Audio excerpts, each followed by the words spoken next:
건강에 좋다고 알려진 계피. 하지만 계피를 먹을 때 반드시 조심해야 하는 분들도 있습니다. 혹시 해당 사항이 있는지 오늘 소개해드리는 내용을 통해 확인하시길 바랍니다. 계피는 우리 일상생활에서 많이 접할 수 있는 식품인데요. 계피는 강력한 항산화 식품으로 영양소와 비타민이 풍부하게 함유되어 있어 적절한 양을 섭취하면 고혈압, 당뇨병, 암, 비만을 포함한 만성 질환의 위험을 예방하여 건강을 유지하는 데 도움을 줍니다. 일반적으로 적절한 양의 계피 섭취는 안전하지만 다량으로 섭취하거나 일부 사람들에게는 해로울 수 있는 특정 화합물이 함유되어 있습니다. 그럼 지금부터 어떤 분들이 계피 섭취를 주의해야 하는지 알아보겠습니다. 첫 번째, 구강궤양이 있는 분은 섭취 시 주의해야 합니다. 구강궤양은 아프타성 궤양이라고도 하는데요. 입안 궤양으로 붉은 경계선과 백색의 막이 생기는 특성이 있습니다. 정확한 발생 원인은 알려져 있지 않지만 면역력이 떨어지거나 스트레스 허약 체질이나 월경 전 여성들에게 나타나는 경향이 있습니다. 그리고 알레르기 반응이나 소화 문제로 발생하는 경우도 있는데요. 계피를 섭취하면 알레르기 반응을 유발해 잇몸 부종, 구강궤양 등의 염증을 일으킬 수 있어 섭취 시 주의해야 합니다. 두 번째, 혈액희석제를 복용하는 분은 섭취를 피해야 합니다. 계피에는 강력한 혈액희석제인 쿠마린이 들어있는데요. 가장 널리 사용하고 있는 혈액희석제인 와파린도 쿠마린에서 나온 것입니다. 그렇기 때문에 혈액희석제를 복용하고 있다면 계피 섭취가 약물 상호작용을 발생시킬 수 있어 섭취를 피하는 것이 좋습니다. 세 번째, 간에 문제가 있다면 섭취를 주의해야 합니다. 여러 연구에 의하면 계피의 쿠마린 성분이 간 손상을 유발할 수 있는 것으로 나타났습니다.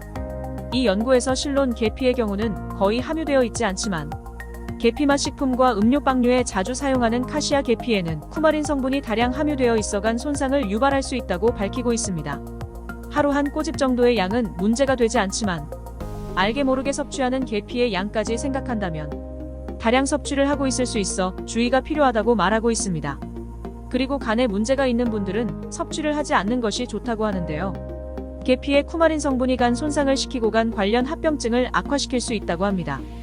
간경변과 황달 문제가 있는 분들은 섭취를 피하는 것이 좋습니다. 네 번째, 임산부는 섭취를 하지 않는 것이 좋습니다. 계피는 조기 진통이나 자궁 수축을 유발시켜 유산의 위험을 증가시킬 수 있습니다. 그리고 수유를 하는 여성들도 계피를 다량 섭취해서는 안 된다고 하는데요. 아직까지 임산부의 계피 섭취가 나쁜지 좋은지에 대한 명확한 연구는 없는 상태로 많은 연구가 필요합니다. 안전성에 대한 증거가 부족하기 때문에 어린이와 임산부는 섭취를 피하는 것이 좋습니다. 다섯 번째, 당뇨병 약물을 사용하는 분은 섭취를 주의해야 합니다. 계피는 혈당 수치를 낮추는 특성이 있어 당뇨 약물을 사용하고 있는 분이라면 계피 섭취를 피하거나 전문의 상담 후에 섭취 유무를 결정해야 합니다. 계피에서 발견되는 화합물이 당뇨병 치료제와 반응하여 혈당을 너무 낮춰 저혈당을 발생시킬 수 있습니다. 건강에 많은 도움을 주는 계피이지만 섭취를 주의해야 하는 분들도 있습니다. 또 한 가지, 계피 섭취 시 중요한 계피의 보관 방법에 대해서도 알아보겠습니다. 계피는 온습도가 높은 환경에서는 상하기 쉬우므로 보관 방법에 주의해야 합니다.